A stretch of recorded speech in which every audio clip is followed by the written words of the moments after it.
দয়া কইরা কথাগুলা পুরোপুরি শুনবেন প্লিজ। মানুষের হলে আলোচনা করে লাভ কি? কি লাভ?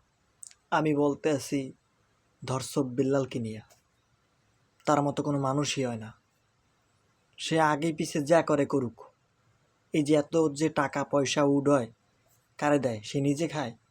আরে তার তো পেস্টেই নাই এখন। হ্যাঁ, তার তো পেস্টেই নাই, তাই কি খাইবি সে? এই যে কত মানুষ নিয়ে এই যে টাকাগুলো উড়াইয়া যে অসহায় মানুষের পাশে দাঁড়ায়। দাঁড়ান, আপনারা দাঁড়ান। যারা আলোচনা করতেছেন, সমালোচনা যে করতেছেন তারা নিয়ে, আপনারা দাঁড়ান।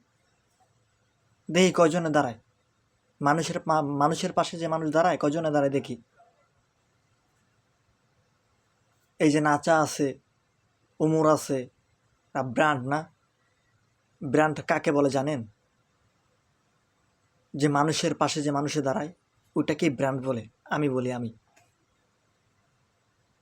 বর্তমানের দুনিয়ায় উচিত কথা কইলে সব শেষ, সব শেষ। যদি ভুল করে থাকি ক্ষমা করবেন। মানুষের পাশে মানুষ দাঁড়াবেন। আল্লাহর রহমতে ভালো থাকবেন। আসসালামু আলাইকুম।